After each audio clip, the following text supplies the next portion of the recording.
Waalaikumsalam warahmatullahi wabarakatuh.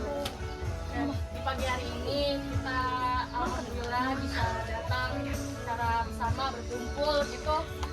Sebelum kita memasuki acaranya, alangkah baiknya kita ucapkan basmalah bersama-sama. Bismillahirrahmanirrahim.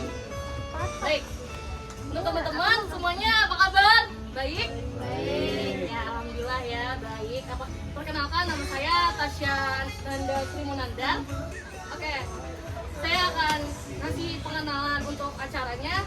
Sesi pertama ada memperkenalkan teman-teman, lalu ada pemateri menjelaskan, lalu ada kuis yang pastinya ada door prize-nya, dan terus ada penutupan, lalu ada kesan-pesan dari peserta. Penyuluhan kali ini kita akan membahas bertemakan aborsi. Nah, sebelum itu, aborsi apa sih? Saya mau ngejelasin sedikit. Aborsi ini bahasa latinnya itu abortus provocatus, yang merupakan cara paling sering digunakan untuk mengakhiri kehamilan. Nah, ini kehamilan yang tidak diinginkan, biasanya kayak di luar pernikahan gitu kan, sama teman-teman gitu. Terus dua jenis ini aborsi itu. Yang pertama aborsi provocatus trempecatus dan aborsi provocatus criminalis. Nah, aborsi provocatus trempecatus ini adalah yang dilakukan secara medis, secara keilmuan, kedokteran gitu. Terus kalau misalnya yang kedua abortus provocatus criminalis itu yang biasa orang-orang yang kita dengar nih, kita sering dengar gitu kan, kayak ini hamil dua nikah gitu. Ini yang disebut dengan provocatus criminalis yang sering banget digugurin. Oke, untuk itu kita langsung aja ke pengenalan teman-teman. Untuk teman-teman bisa maju dulu, kita mau kenalin. Sebelumnya perkenalkan, nama saya Farida Zahra, saya dari jurusan kebidanan semester 4. Perkenalkan, nama saya Rizmalia Priyanka dari jurusan kebidanan juga di semester 4. Oke, ini salah satu pemateri kita yang akan menjelaskan tentang aborsi gitu ya. Silakan teman-teman. Sudah dijelaskan secara singkat mengenai tentang aborsi. Saya akan jelaskan secara detail juga terkait aborsi.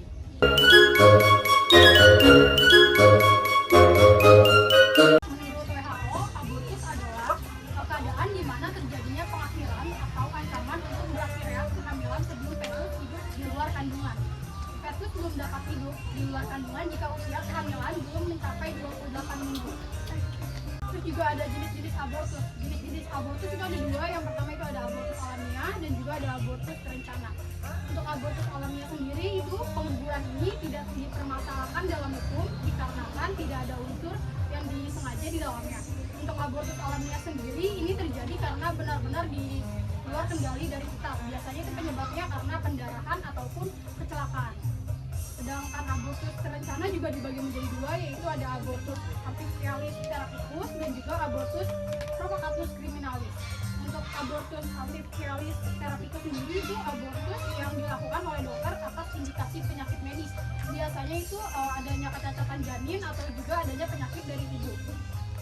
Dan untuk abortus provocatus criminalis itu biasanya aborsi yang dilakukan tanpa adanya dasar indikasi medis. Biasanya itu karena adanya hubungan gelap atau seks bebas, juga bisa karena adanya faktor ekonomi. Biasanya faktor ekonomi akan timbul dikarenakan khawatir dengan mengalami kemiskinan. Jadi ketika seorang ibu melahirkan, jadi takut nggak bisa ngurus anaknya karena keterbatasan ekonomi. Terus ada faktor-faktor yang mendorong terjadinya aborsi. Yang pertama itu ada indikasi medis. Itu aborsi ini dilakukan oleh dokter atau tim medis dengan indikasi medis yang menunjukkan bahwa jika tidak dilakukan aborsi maka akan menyebabkan membahayakan jiwa ibu. Terus yang kedua ada menghindari kemungkinan terjadinya kecacatan janin secara jasmani maupun rohani. Baik, ada faktor pendorong selanjutnya yaitu dari indikasi sosial. Yang pertama, kegagalan alat kontrasepsi dalam usaha mencegah dari kehamilan. Dan yang kedua, ada ingin menutup aib seperti dilakukan oleh orang yang belum bersuami istri karena terdorong oleh godaan dan kenikmatan yang tidak mata. Lalu yang ketiga ada faktor ekonomi. Dari kesulitan ekonomi dapat menyebabkan kelahiran anak yang tidak diinginkan. Lalu selanjutnya ada akibat dari pemerkosaan menyebabkan kehadiran anak yang sangat tidak diharapkan walaupun anak tersebut tidak berdosa.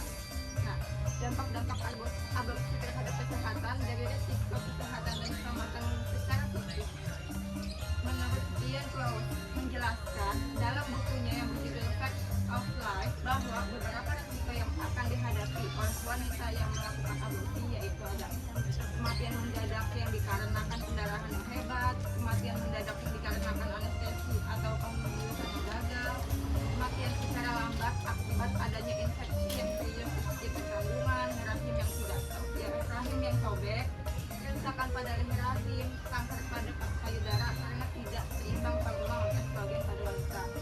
Lalu ada kanker pada hidung rahim, kanker hati, kelainan pada plasenta atau ari-ari, terjadinya mandul atau tidak mampu memiliki keturunan, infeksi rongga mandul, infeksi pada lapisan dinding rahim. Ada risiko gangguan psikologis. Risiko aborsi tidak hanya terjadi pada spesifik tetapi juga memiliki dampak yang sangat hebat terhadap keadaan mental seorang wanita yang akan dialami. Gejala ini dalam dunia psikologis sebagai post-abortion syndrome atau sindrom setelah terjadinya aborsi, seperti kehilangan harga diri, berteriak sekarang histeris, mimpi buruk berkali-kali mengenai bayi, cobaan untuk bunuh diri, mulai mencoba menggunakan obat-obatan terlarang seperti narkoba dan sebagainya, dan tidak bisa menikmati dan merasakan hubungan seksual. Nah, terus untuk kesimpulannya itu aborsi merupakan topik yang kompleks dan kontroversial. Beberapa poin umum tentang aborsi antaranya: yang pertama, hak reproduksi. Sebagian orang memperpendapat bahwa setiap individu memiliki hak atas keputusan reproduksi mereka sendiri, termasuk hak untuk memilih melakukan atau tidak melakukan aborsi. Jadi ada pilihannya tuh, boleh memilih. Terus lalu ada yang kedua, kesehatan dan keselamatan. Pendukung aborsi sering menyoroti pentingnya akses yang aman dan legal terhadap pelayanan aborsi untuk melindungi kesehatan dan keselamatan si sang perempuan, terutama dalam situasi di mana kehamilan dapat membahayakan nyawa atau kesehatan. Lalu ada etika dan moralitas. Bagi banyak orang, isu aborsi terkait dengan pertanyaan etika dan moral tentang kapan kehidupan manusia dimulai dan apakah aborsi melibatkan pengakhiran kehidupan manusia yang potensial. Lalu konteks sosial dan ekonomi. Beberapa orang menekankan pentingnya mempertimbangkan konteks sosial dan ekonomi di mana kehamilan terjadi, termasuk akses yang terbatas terhadap layanan kesehatan reproduksi dan dukungan untuk ibu yang ingin mempertahankan kehamilan. Lalu ada perlindungan hukum nih. Ada juga perdebatan tentang perlindungan hukum terhadap hak untuk melakukan atau tidak melakukan aborsi, termasuk pembatasan yang diberlakukan oleh pemerintah atau undang-undang yang mengatur praktik aborsi. Oke, karena sudah pemaparannya dan penjelasannya, kita bakal lanjut aja ke kuis yang pastinya dapat ada door prize-nya sama hadiahnya. Dampak aborsi terbagi menjadi dua: gangguan fisik dan gangguan psikologis. Pertanyaannya, pada dampak psikologis timbul sebelum atau sesudah aborsi? Sebelum aborsi.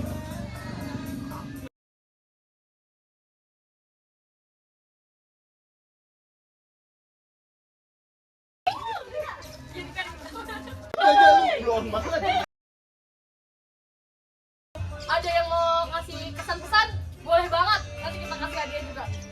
Pesannya kalau bisa buat presentasinya agak diperlambat lagi, jangan terlalu kecepatan ya, biar penyampainya lebih masuk lagi ke kita.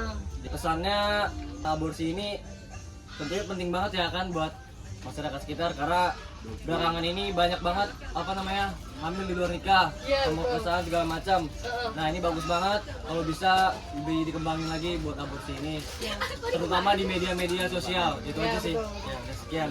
Ya, tangan dulu dong. Terima kasih buat Kak Raul udah kasih kesan-pesannya ke kami, itu sangat bermakna buat kami ya. Saya tutup kembali. Aku mau pantun dulu, boleh kan?